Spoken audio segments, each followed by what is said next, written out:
Hello जी, कैसे हैं आप सब। Good morning. सो आज है डे 15 और आज डे 15 पर मैजिक बुक के प्रैक्टिसेस में आज हम बात करने जा रहे हैं चैप्टर नंबर 15 की, जिसका नाम है मैजिकल रिलेशनशिप, यानी जादू से अपने संबंधों को मधुर बनाएं।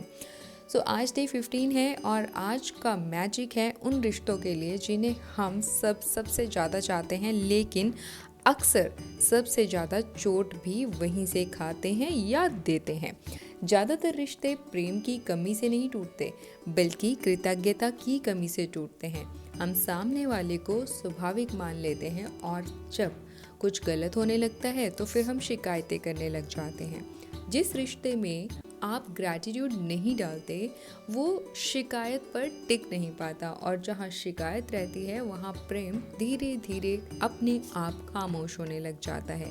तो आज हम इसी चीज़ की गहराई को समझते हुए प्रैक्टिस करेंगे। कोई भी एक ऐसा रिश्ता चुनेंगे जिसमें जो बहुत कंप्लेनिंग की वजह से या तो ख़त्म होने की कगार पे है या ख़त्म हो चुका है, या दिन प्रतिदिन उसका दम घुट रहा है और वो हम चाहते तो हैं कि बच जाए, पर उसके प्रति हम अपने भाव चेंज नहीं कर। इस चैप्टर में रोंडा बायर्न ने गौतम बुद्ध की एक बहुत ही प्यारी सी सेइंग को लिया है जो बहुत ही डीप है।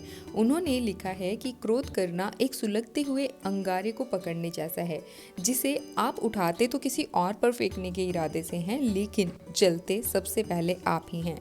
किसी दूसरे व्यक्ति के प्रति बुरी भावनाएं आपको ही जीवन में जला देती हैं, लेकिन अगर आप उसी व्यक्ति के प्रति कृतज्ञ होते हैं या कृतज्ञता की भावना रखते हैं तो वो धीरे धीरे खत्म कर देती है जो भी आपके मन में उनको लेके जलसी होती है, या जो भी आपके मन में उनको लेके किसी भी तरह का कुछ भी नेगेटिव होता है।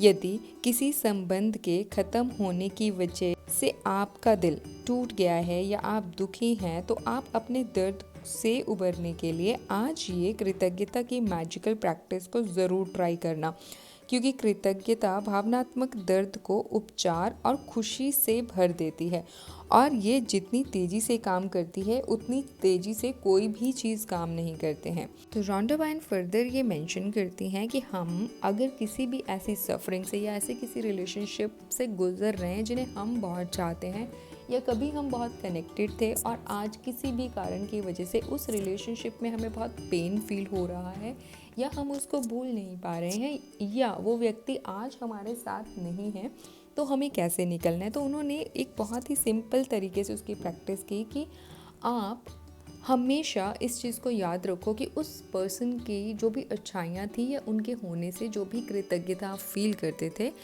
उसके बारे में लिखेंगे। तो यहाँ पे उन्होंने एग्जाम्पल दिया है कि आप सबसे पहले उस पर्सन का नाम लिखेंगे और उसके लिए आप क्यों कृतज्ञ हैं। फॉर एग्जाम्पल, जैसे हम कह सकते हैं कि रवि, मैं आपके साथ बिताए गए समय के लिए कृतज्ञ हूँ, क्योंकि आपकी वजह से मैंने बहुत कुछ सीखा है और आज मैं अपनी ज़िंदगी में बहुत ऊंचाइयों को हासिल कर सकी हूँ। या फिर मैं बहुत कृतज्ञ हूँ और मैं आपसे सीखी हुई हर एक बात को अपनी लाइफ में यूज़ करते हुए अच्छे से डिसीज़न ले पा रही हूँ। फिर फर्दर उन्होंने फिर से वही एग्जाम्पल दी कि आप जिन भी व्यक्ति के बारे में ऐसा कुछ करना चाहते हैं तो आप उनकी और अच्छाइयाँ ढूंढ सकते हैं। जैसे मैं हर उस चीज़ के लिए ग्रेटफुल हूँ जो आपने हमारे वैवाहिक जीवन को सफल बनाने के लिए की थी, क्योंकि 10 वर्षों के वैवाहिक जीवन का अर्थ कोई वाकई ही कोशिश नहीं थी, वो एक प्यार था। फिर उसने फिर से एक एग्जाम्पल दिया है सो दैट हमें वो चीज़ों की क्लैरिटी हो जाए कि हमें ये कैसे लिखना है।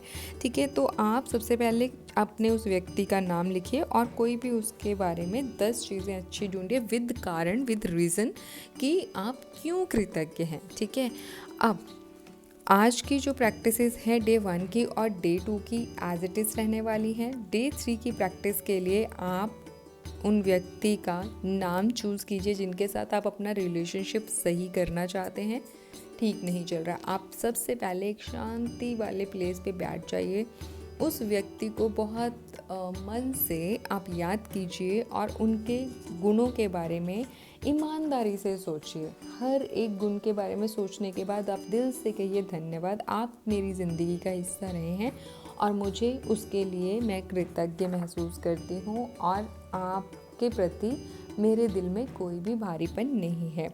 आपको सामने वाले को सही साबित नहीं करना है, बस अपने दिल को शांत करना है। कृतज्ञता से आपको उनसे माफ़ी मांगनी है, और ताकि आपको और शक्ति मिल सके उस रिलेशनशिप को शक्तिशाली बनाने के लिए, क्योंकि रिश्ते शब्दों से नहीं, आपकी एनर्जी से ठीक होते हैं। और ग्रैटिट्यूड सबसे हाईएस्ट एनर्जी है रिलेशनशिप के लिए भी। तो आप आज बहुत ही प्यार से एक जगह पर बैठ के उस एक पर्सन को चूज़ करके उसकी 10 चीज़ों के बारे में लिखेंगे जिनके लिए आप कृतज्ञ हैं, और एग्जाम्पल हम ऑलरेडी ले चुके हैं। रात को सोने से पहले आप अपने मैजिक रॉक को सबसे बेस्ट हुई चीज़ या फीलिंग के लिए थैंक यू बोलेंगे और उसी एनर्जीज के साथ सो जाएंगे। तो ये था चैप्टर नंबर 15। कल मिलते हैं एक नए चैप्टर के साथ, एक नई प्रैक्टिस के साथ। टिल देन मैं कृतज्ञ हूँ आप सबके साथ देने के लिए और आपके सबके साथ होने के लिए। दिल से आभार, धन्यवाद।